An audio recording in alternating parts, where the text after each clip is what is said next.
Throughout the videos I've made so far, it's obvious that realism in these games is a word that can be used on and off, where at times we see the protagonist face situations that many of us would face in our daily lives.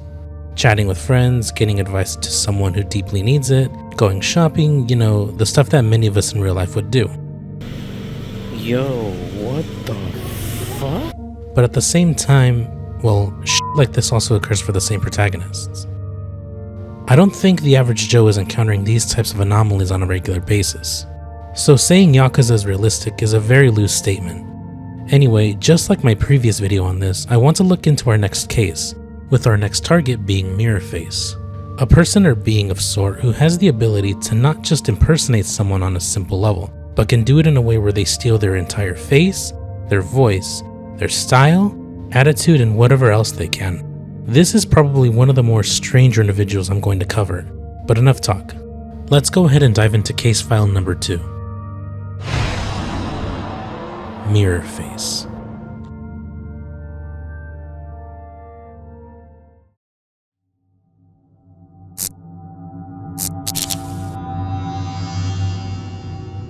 Mirror Face is an individual you meet in Yakuza 7, or Yakuza Like a Dragon, where he made his first and only appearance thus far. Ichiban and the gang first learn about him when they see him entering an abandoned building on camera. He wears pretty average clothing. Nothing about his outfit is really that eye-catching. After seeing this, your next course of action is to head over to that building in the back of the bar district. But before meeting with him and Ishioda, you battle with some Omi Alliance members under Ishioda's command.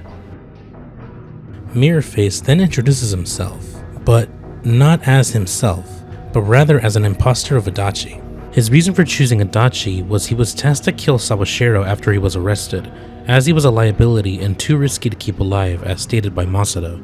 You fight him and defeat him right before an explosion is set off, leaving you to believe that everyone in that room was killed. But in true Yakuza fashion, of course, they aren't.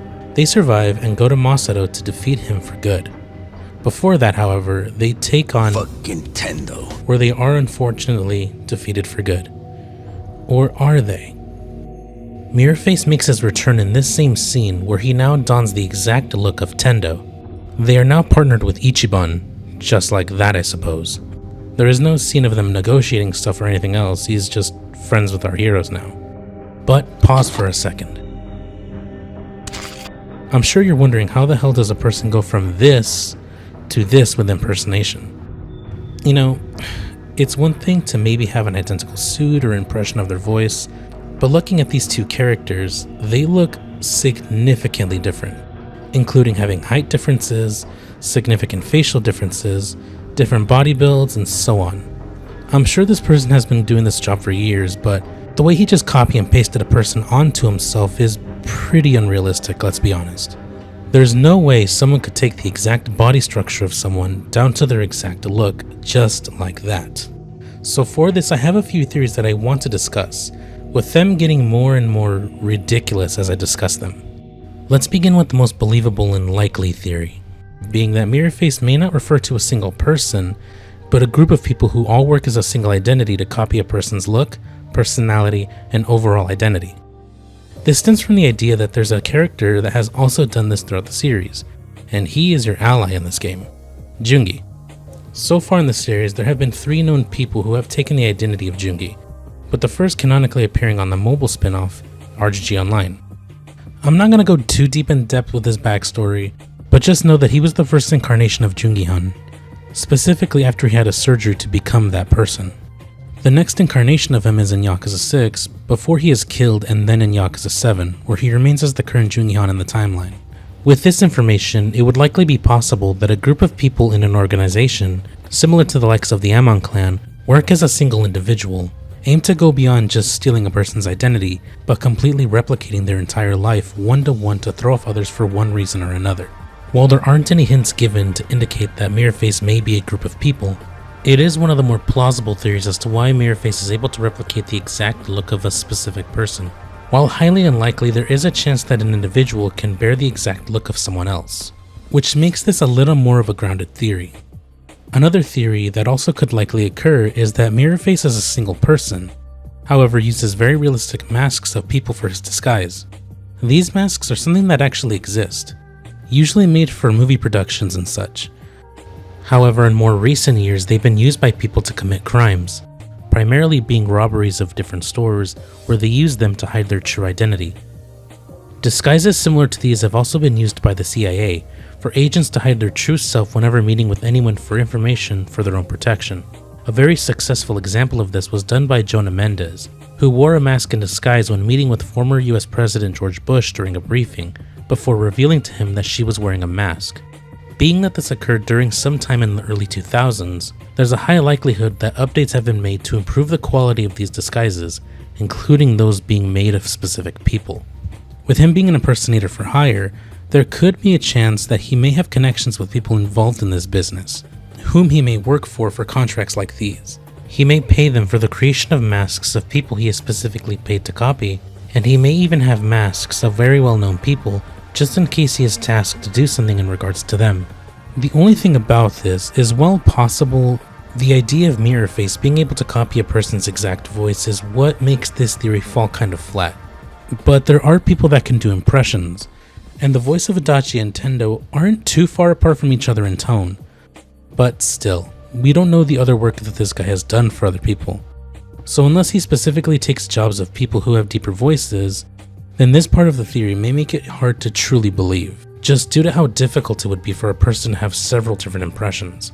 Some elements of this theory could also apply to the multiple person theory as well, just with multiple people instead, which further strengthens that theory. Another theory that could be possible is that, given the technology that exists during this time, is that Mirrorface could potentially be a former Daidoji agent that went rogue for his own selfish or personal reasons. There isn't much evidence on this theory that I have, and is mostly just based off of speculation, but I just thought I'd mention it as this game takes place simultaneously with Gaiden, and seeing the type of technology that this faction already has under its belt, with laser umbrellas and whatnot, would it not be appropriate to believe that they might have some type of device that is able to mimic a person's look and throw it onto themselves? Maybe the faction could have had a member at one point that was used to gather intel, and for him they gave him a gadget that could replicate another person's look, for use as in infiltrating any opposition to take info from them. Again, this one doesn't have much ground to stand on, and it's mostly just something I thought of as I remembered this game takes place at the same time Gaiden does, and all of those unique gadgets that Kiryu had as well as the other Daidoji members had. Now there is one more theory that I do have, but it's a bit more on the ridiculous side, and it's that Mirrorface might in fact be a yokai. Now just hold on, bear with me for a second, okay? I'll explain to you why I think this is a possible theory. We already know from previous entries that supernatural entities do in fact exist in this universe, as we have talked about before in older videos, including aliens, ghosts, and of course, yokai. Specifically the yokai in Yakuza 4 and 5, with the kappa that you encounter in the game during a sub-story and a climax battle. And we know for sure that these events did occur based on what Saejima said in Pirate Yakuza.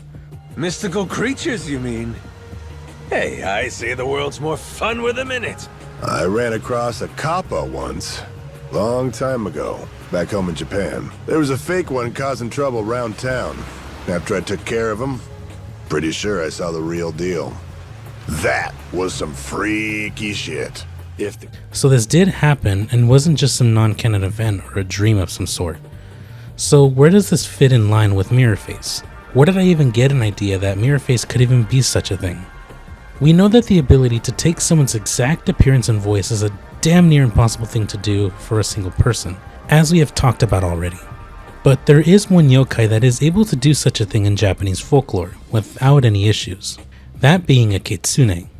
These beings naturally take the form of a fox-like creature and are able to take the form of many living things including humans, usually transforming into a woman, but they can take the form of men as well, even being able to replicate a specific person's look. These beings are known for deception and trickery, always being mischievous and playing tricks on people for fun and even personal gain. There are both good and bad, and there is a lot of history on the kitsune, so I won't go too deep in depth with their backstory, as there are many people who are more qualified to speak on the topic than I am. And if I did this video would be way longer than it needs to be. With a being such as a kitsune being present as Mirrorface in this case, there would be no issue with them needing to take the appearance of a particular person, as they could do it with ease. Now, why would the yokai be doing this in the first place? Why is he getting involved in Yakuza business? Well, we know from the cutscene that introduces Mirrorface into the story that he seems to have been doing this for quite a while, as he is pretty well known, especially by those in the Mafia like Zhao, who recognizes him immediately. That means that this yokai might be doing this to get payments of some sort, or hell, maybe it's just doing it for the thrill of it.